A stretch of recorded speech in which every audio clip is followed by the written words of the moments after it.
tips for managing and preventing stress, a guide for emergency response and public safety workers. Engaging in response efforts in the wake of a traumatic event is inevitably stressful for those involved in the emergency response. While the work is personally rewarding and challenging, it also has the potential for affecting responders in harmful ways.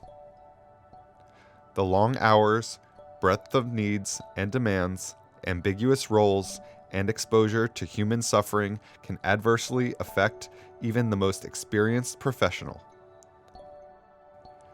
Too often, the stress experienced by responders is addressed as an afterthought. With a little effort, however, steps can be taken to minimize the effects of stress. Stress prevention and management should be addressed in two critical contexts: the organization and the individual.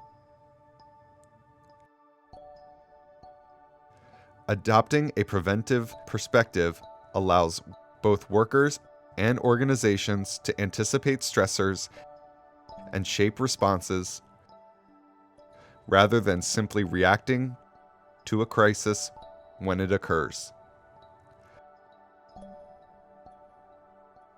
Suggestions for organizational and individual stress prevention and management approaches are presented below. Organizational approaches for stress prevention and management. 1. Provide effective management structure and leadership. Elements include clear chain of command and reporting relationships, available and accessible supervisors, disaster orientation for all workers, shifts of no longer than 12 hours followed by 12 hours off, briefings at the beginning of shifts as workers enter the operation. Shifts should overlap so that outgoing workers brief incoming workers.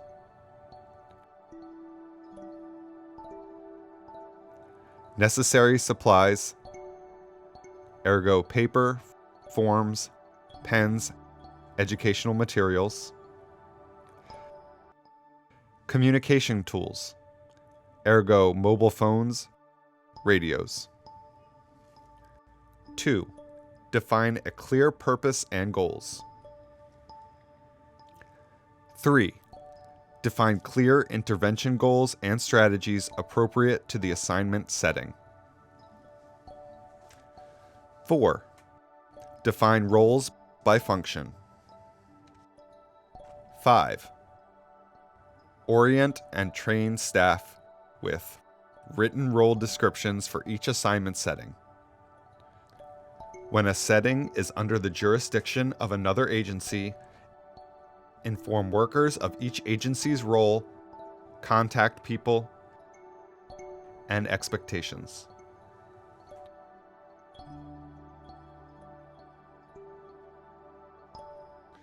Six, nurture team support. 7. Create a buddy system to support and monitor stress reactions. Promote a positive atmosphere of support and tolerance with frequent praise. 8. Develop a plan for stress management. For example, assess workers functioning regularly, rotate workers among low, mid, and high stress tasks,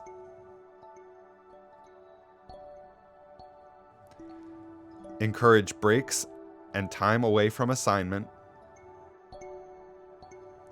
educate about signs and symptoms of worker stress and coping strategies, provide individual and group diffusing and debriefing, Develop an exit plan for workers leaving the operation, including a debriefing, reentry information, opportunity to critique, and formal recognition for service.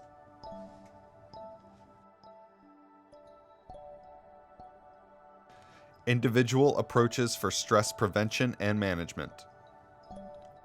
1. Manage workload.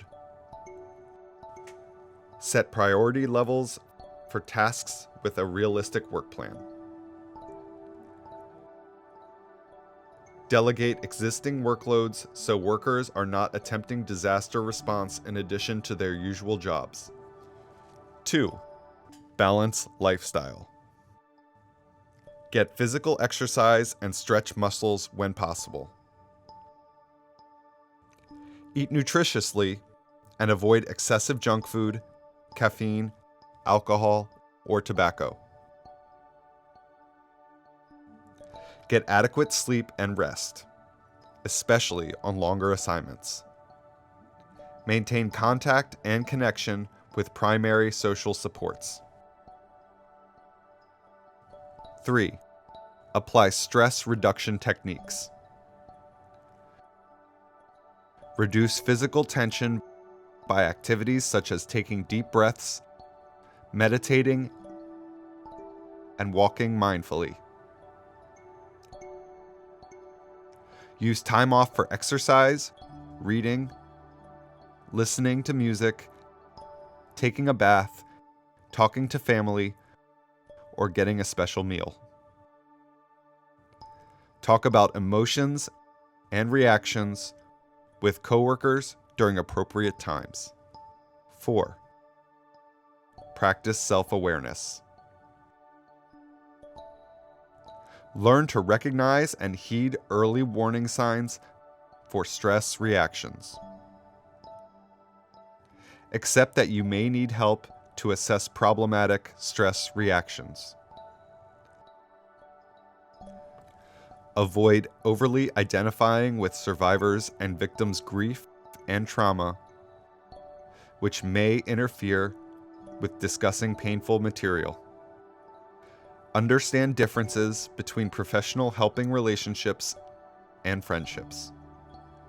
Examine personal prejudices and cultural stereotypes.